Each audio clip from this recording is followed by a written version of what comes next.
Hello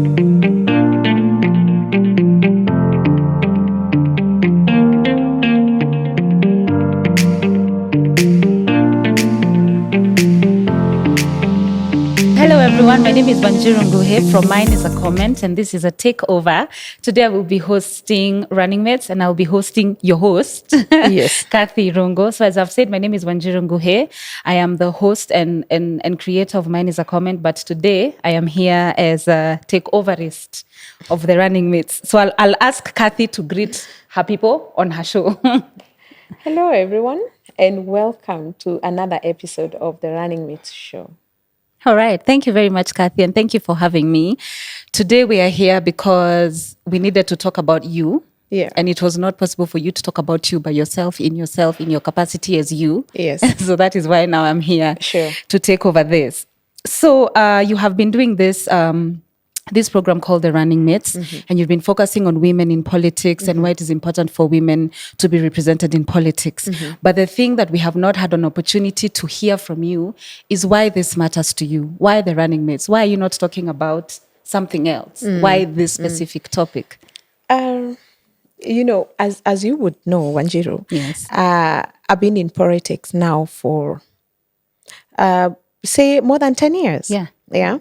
And I got into politics in my mid-20s, and I have learned a lot of lessons that I thought, first of all, are very important to me as a woman, and they're also important to other women. And one thing I realized as I was running, contesting the first and the second time, is that women lack visibility. Yeah.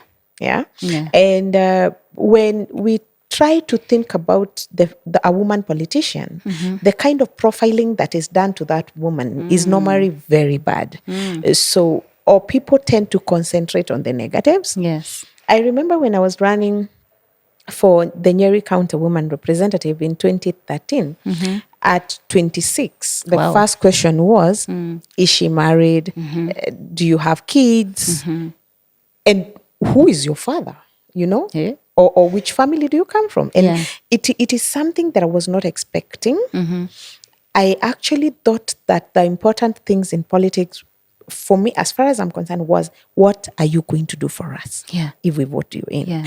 So I learned my lessons throughout that election. And I have also come to appreciate the need to give women a voice.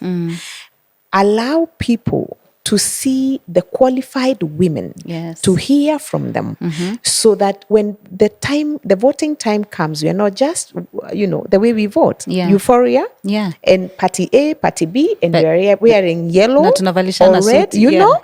Can we first get to hear about these people? And it is actually it is harder for women than it is for men. Yes. So I thought it is important to give women that opportunity to tell us about themselves, to tell the public, to get heard, to get understood. Yes. Because most of the time, women politicians are misunderstood. That is very true. And I can really relate with what you're saying, because in 2017, I was also doing a campaign for a friend of mine. Yes. She was 26 years old, and the question she kept being asked is, so you're not married. So if you get married, where are you going to go? So what if you get married in Kisumu? So are you going to leave us and go to Kisumu? Yes. And they still didn't even vote for her. Yeah. They still did not even vote for her. Yeah. Now, you've mentioned that that you started your politics in your early 20s. But before you got to your 20s, because you don't just open a book of politics and then you jump into politics. There must have been something that led you to be interested in politics. Yeah. So I hope you don't mind me taking you back to your baby self. Because normally we usually say that your most clarity part of you is like when you are a child.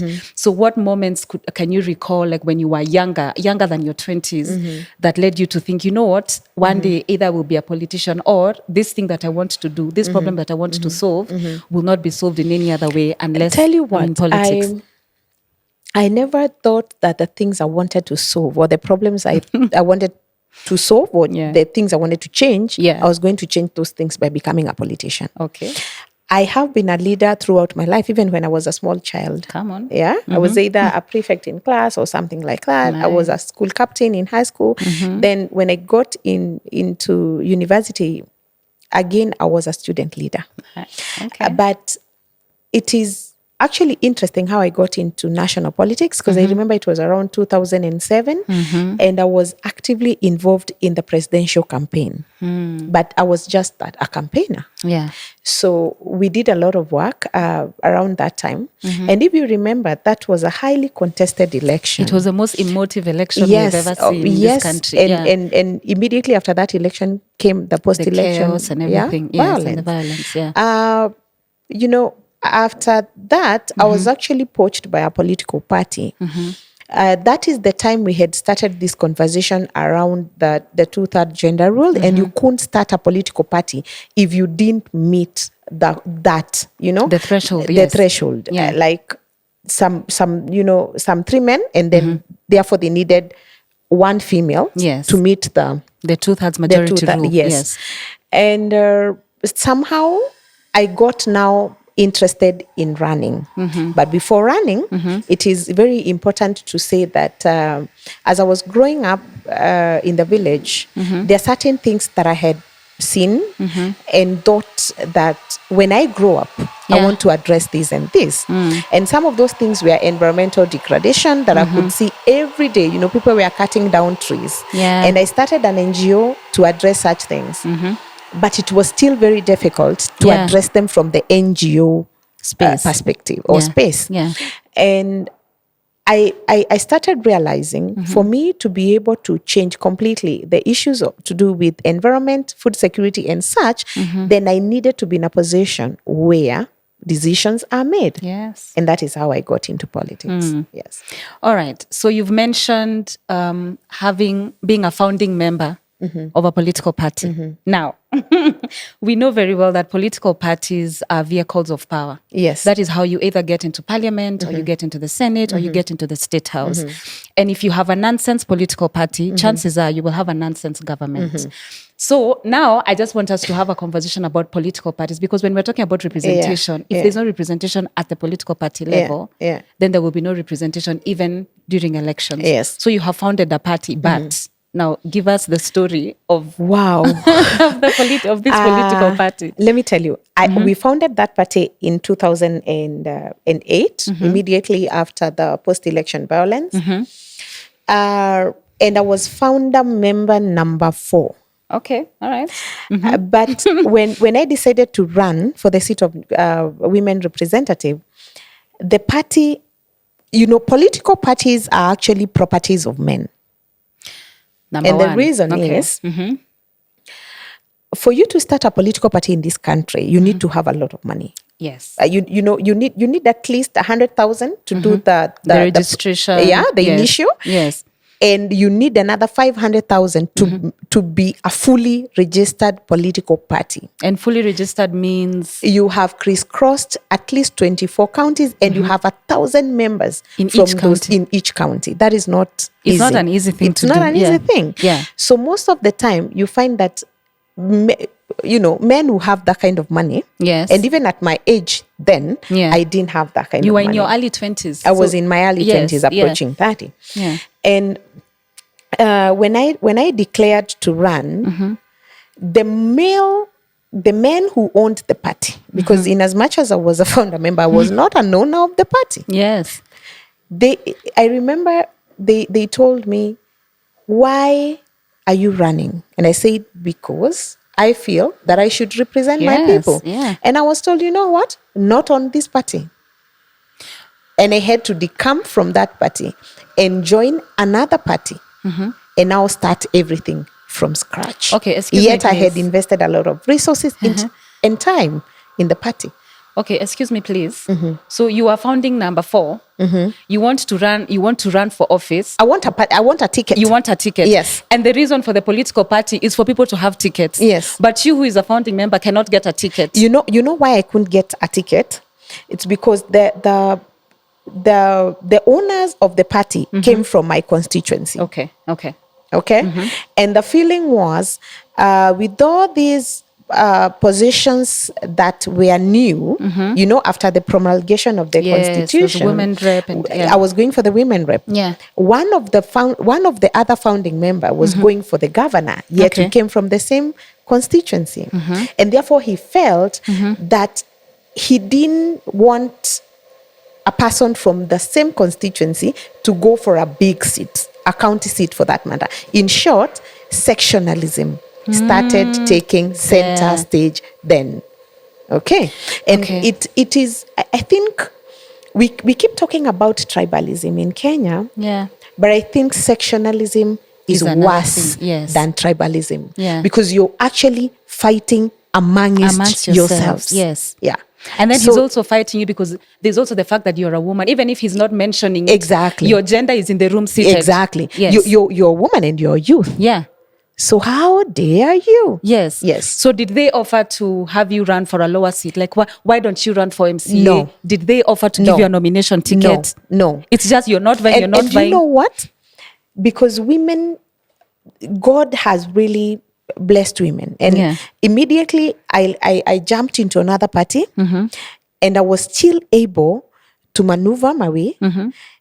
But again, I went in on to the ground. I remember opening count 1, 2, 3, 6 party offices because it was a new political party. Yes.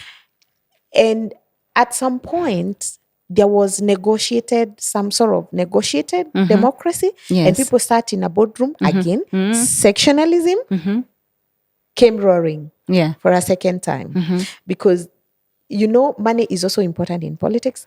I know you appreciate that. Yes. And there's another person who again came from my constituency who felt that what I had done wasn't enough, or he could even do better. So he swept, he came with a wave and he came with an alignment. And again, that's how I couldn't get another ticket on that particular party. Yeah. You see, the thing that annoys me about political parties is the people that they will refuse to give a ticket because it looks very deliberate. The people they will give a ticket and the people they will not give a ticket. Yeah. And I usually tell people that by the time you're getting into the voting booth, by the time you're seeing names on that voting booth, names don't just appear. Yeah. There's usually a political party, there's usually IEBC, there's usually the police because you need the conduct, there's usually help, there's usually all these people. Now, if political parties... And EACC as well. So if the political parties do not give nonsense names, then we will not have nonsense names on the ballot papers. Now, seeing and hearing your experience about the political parties and seeing how many of the nonsense candidates we have gotten, we have nonsense governors, we have nonsense member of parliaments, we have nonsense people in government because they have come from a political party. So in your opinion, what do you think, what responsibility does the political party have towards reducing that kind of nonsense leadership? I think we must start a very serious and sincere conversation if we are serious about the leadership that we want to see. Yes. And good governance. And and representation as well. Because I want to agree with you that by the time someone is ending up at the ballots, there's a process. Exactly. Yeah. We talk about chapter 6, we talk about all these things. And you find that a party will clear someone, a criminal. Yes. Someone with a criminal record. Yes. And until they get to office and maybe they do ABCD, it's like, we know this about you. Yes. So the moment you dare do things differently, psychophancy is the thing here. Yes. As you can have a criminal record if you're a psychophan. Or if you have the money. Still get that ticket. Yes. If you have the money, you will buy the ticket. Yes. And we need to stop this because look at what happened to Nairobi. Nairobi County, yes. Yeah, Nairobi County. I cannot understand how we cleared a governor to run. And when he's governor and he has served for 2-3 years, you're saying, but this guy has a criminal record. And you knew that. The party knew that. Exactly. Yeah. Exactly. So we need to start doing things differently. Yeah. And the DCI as well. Yeah. They are always involved. They are the people who clear us when we are exactly, running. Yes. EACC. Yes. All these people. How do they clear criminals to run? Also, we have, and I don't know whether you're comfortable saying this, even the top leadership of this country, these are people who had crimes against humanity, but still they were the leaders of a whole political party, and yet they were cleared to vie. Yeah. So even representation because I know how the party leadership looks like. How can women now navigate political party spaces?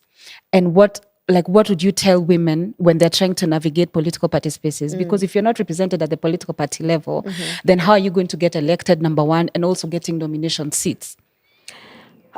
Honestly, from my experience, I think women need to concentrate more on selling their brand as opposed to the political party. Okay. Because we have seen in the last general election that we had people who got elected as independent candidates. Yes, many of including them. a governor, Yes, yes. And a senator and a few. I don't know whether we got an MP, but I know we got several MCAs. Yes, several as yeah. independents. Yeah. So what we have achieved by that, it means that you can sell Sera. What we keep talking about, Sera, Uza Sera, yes, manifestos, yes. Yeah. And the other thing is women need to ensure that they are not just joyriders. Yeah. If you're in a party, don't be at the decision-making organ. Yes. Don't be a founder member number 4, that like me, and you don't have power. Yes. Because if I were a secretary general of that party, it would have been very different. It would have been very different. That is true. Yes. Yes. So don't just work, don't just be like a member of kwa jina to make sure that your name is not a footnote. Exactly. So ni kiherehere unaambia wanawake wako na kiherehere, wako na kiherehere. Yeah, wako na kiherehere. Okay. So I know that you have vied for office for very minute. You vied in 2017, you vied in 2013, you vied in 2007. And as a female candidate, that takes a toll on you. And sometimes you have women who say that, I cannot offer myself up to leadership because of, so. Okay. So I think this is what I want to ask you. Yeah. What has been your experience like vying? And when you look back at it, is it worth it? And would you encourage women to continue to vie? And what would be your advice to them? I think the thing is, when you give yourself, you take yourself out there and say that you're contesting for a seat. Yes. You're already out there. Yes. Number one, women need to prepare that it can go either way. Let's talk about this either ways. And either way means you either get it or lose. Or lose, yes. Luckily now, I think there are several conversations that are ongoing, including that those women who become second best should be considered for nomination. I mean, these things have been there in the past. We've talked about these things before. At times they don't work. Yeah. At times they do. But back to the question that you asked me, I would still say it's worth it. Yes. I would still say it is worth it because in as much as I have not been able to serve as a member of parliament, I still think I've had an opportunity to work for the people. Yes. From outside parliament. I've had an opportunity to understand matters and the things that really matter when it comes to mwananchi wa kawaida. Yes. I think I've also been able to understand our country better. But vying and losing is not an easy thing. It's not easy. It's not an easy thing. And especially when you do it once, twice. Then you become traumatized. You have not recovered from the first time. Me, I'm still traumatized. I'm just like, yeah, it can be traumatizing. Yeah. And this is when one needs family, genuine friends, and people you can turn to and talk to. Yeah. Because let me tell you, when you declare your interest in politics, especially in the rural, and I think it's all over, people come to you with expectations. Yes. A lot. Yes. A lot of expectations. And they're calling you Muhesh. And Muhesh is a heavy term. And the Muhesh title, is once heavy. it gets into you, it changes you completely. And so these expectations that people have vis-a-vis you, the person, and what you can offer, it also puts pressure on you or on a candidate. And therefore, I would actually say that we really need to establish a mental health, I don't know whether it should be a unit Even political parties, this is the work they should be doing. Maybe within the political parties. This is what political parties should be doing. For political losers. Yes. Because it's not easy. These people, yeah. Yeah. Because I even saw on paper the other day that there's a gentleman who was running for Senate in one of the counties. And he spent all his savings in a campaign. And today he's on the streets hawking. Let me tell you, this thing is expensive. Yeah. This thing is They're expensive. It's very expensive. And that is even better. Yeah. That is even better because I also know of a friend who actually, it costed her life. Oh my God. Yeah. At some point she got depressed. Yes. To a point that she committed suicide. So it is not easy. And when you lose, you also lose friends. And when you lose, it's not just losing the election. It's also losing because you put your whole self into this election. Yes. And I think we also need to be honest about what it takes to be a female candidate because we're living in a very patriarchal kind of, a political landscape. Yeah. And so what would you say about like the, you've talked about the preparation, like women need to prepare. What exactly are they preparing? Like what should they expect when they're running for office? The first preparation is talk to the people close to you. Yeah. If it is for those who are married, if it is for those who have children, mature children, and family, I think it is the starting point should be talk to these people. Let them okay your candidature. Yes. Your candidature. Yeah. Because a lot of effects of your losing or winning will be felt by the people around you. Yes. I remember like all the time when I've been in the race, my late dad used to get very affected. In fact, at some point I could even feel like he's the candidate. And, yes. Yeah, And you're the one who's campaigning for exactly. him. Yeah. And he's checking on where I am. He wants to know whether I've eaten. He wants to know whether my child is okay. He wants, Yeah. And he was more concerned about my security because, again, women need to look at their security. Make sure that you have security. I've been, severally, I've been attacked while campaigning. Yeah. If I were to do it again, I would do it differently. Yeah. Yeah? Yeah. Because at times, even our police system can be... They can be bought by your opponent. And most of the time, they're actually used by the opponents. Yes. Yeah. Yeah. So you need to have like your own security, ensure that they are with you throughout. And of course, the other preparation is the resources. Yeah. Now, where are women getting money to run? I think it's tough for women because for the 2 times that I've run, I will not say that I've been supported, especially I've not been given resources by any organization. Other than family, friends, and my own savings, I've not seen anybody come to support me with resources. And the way they keep saying, women need to run, it's okay, women need to run. And this is a conversation that needs to start. Yeah. All the women, these organizations that support women, they do some credible job. Yes, they do. Very good job. Yeah. But we must move from the boardroom to the real action. And the action is on the ground. Yes. Calling women to very good hotels, flying them to Mombasa, well and sitting good, down. Excellent. Yeah. But if we do not move from that to having something tangible, because you see what happens when you go to the ground and you have very good stories and you cannot do anything for the people. And doing anything for the people, I mean, you cannot even start a sustainable, something like sustainable, a project for the people. Then they feel like you're just talking. And these people have been cheated so many times. And many times you really are just talking. Exactly. Many times you really are just talking. Yeah. In fact, sometimes they will even tell you, unaongea sana. Yeah. Unatuachia nini?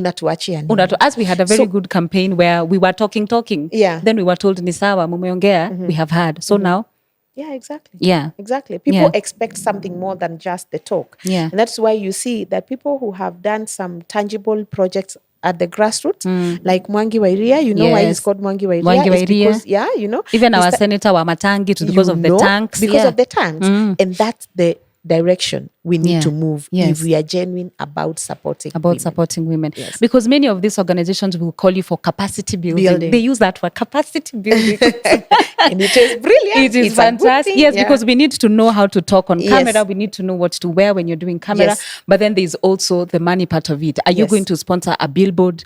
Are you going to sponsor a tank? Are you is there anything else you're going to do beyond? And even the nomination fee, the money that is paid to IEBC and the money that is paid to political parties is not little money. I think it's a lot of money. It's like to the party you pay something like 200,000, 150,000, depending on the seat you're going for. The seat. Yeah. Then you have to pay some more money to IEBC. So can we even have organizations support women to do some of these things? Yes. Just besides the capacity building. Yes. Yeah. And I would love to see that. I would love to see some of those fees cancelled for women. And I would also love to see political parties say, because we want to have more women in parliament, so we have given women, like if you were supposed to pay 150,000, then you can pay 100,000, so that we see that you're serious about representation. I saw political parties do that last time. Yes. Yes. They were even scrapping off 50% for women and youth, good. and I think it was a good thing. It was brilliant. Yes.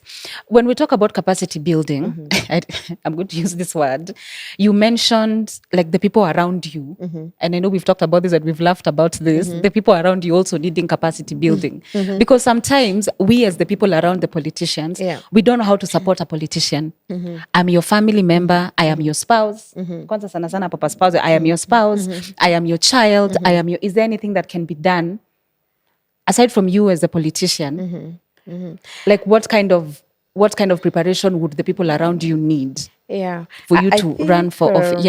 I think it would be important to capacity build the people around a candidate. Especially the closest people around this. Yes. But then it becomes it's actually very tricky, but it can be done. Because I've also seen a lot of infiltration into my campaigns and the things that I was doing then. Someone will use someone close to you or family innocently, you know, like you even to get information.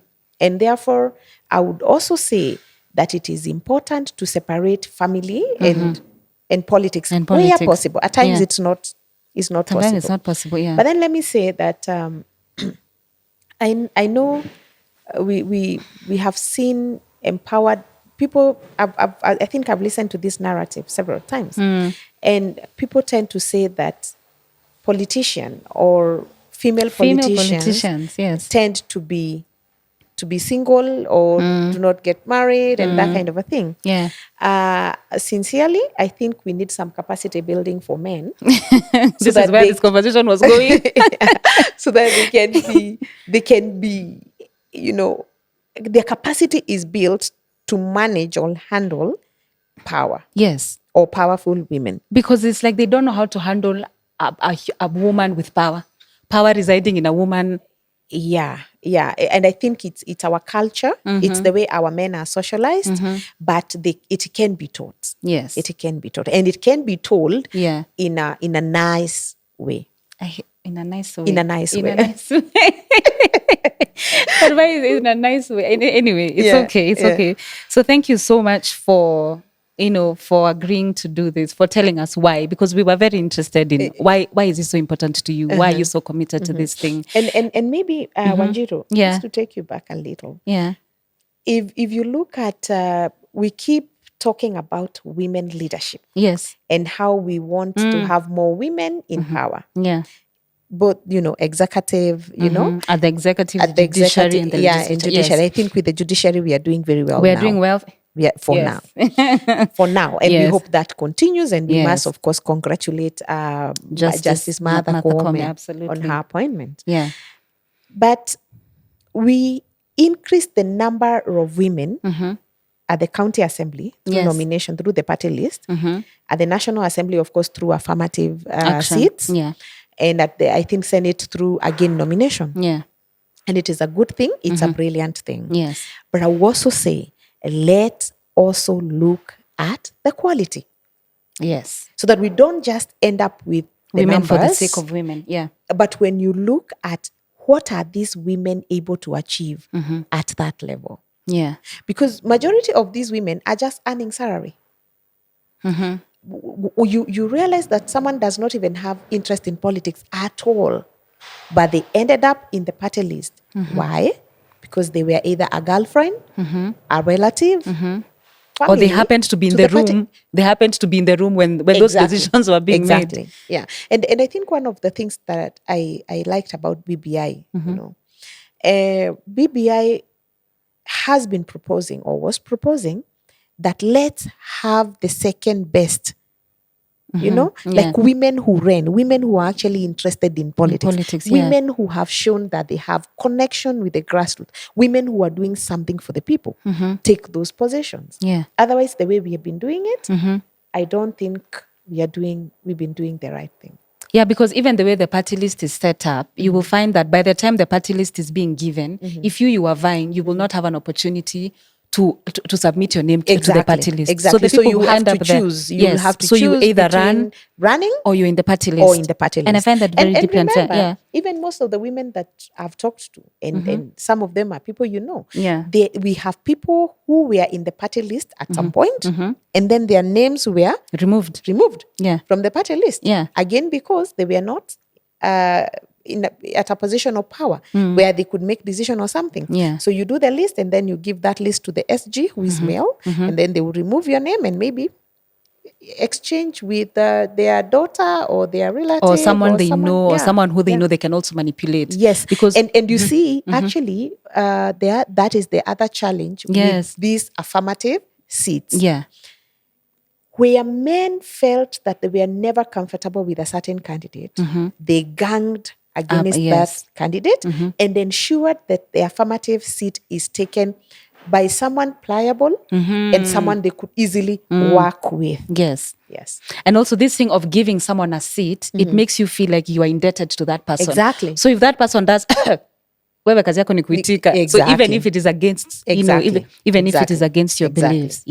But of course, we must also say that the affirmative seats have actually helped this country realize that women are good leaders. And they are. They are good leaders. Look at some of the women that we have in parliament have done a tremendous, good job. Good job. And therefore, call a spade a spade. We have women who have done very good work. And there are also women who have done nonsense work. But then the same also applies to men. Many of them have done nonsense work and they still keep giving. They still keep getting opportunities. Some of them even keep getting elected. Over and over. And someone murdered someone on in plain camera and they're still in office. Those things, those nonsense things. All right. So thank you very much for doing this. And I'm excited to see what else you will do. I'm very proud of you. And thank you very much for leading the way and for being the trailblazer that you are. Thank you very much. And I want to say that we're still on the race. Come 2022. We'll make those decisions on which seat we want to go for when that time comes. And we are happy to see the development and even to see more and more women come out. I encourage more women to come out and run because that's the only way that we'll get to know they are there. And mine is also to really ask everyone who is watching us to follow my show, the Running Mates show, because we'll be giving visibility to a lot of these women that I'm talking about. Women who have capacity, but they are there perhaps. You hear about them, but you don't know what they have to offer, or you've not even heard about them. And we shall be doing that on this show. I can't wait. Thank you very much for watching. This has been The Running Mates, and please continue to subscribe, continue to watch, and continue to share. Thank you, and we'll see you. She will see you in the next episode.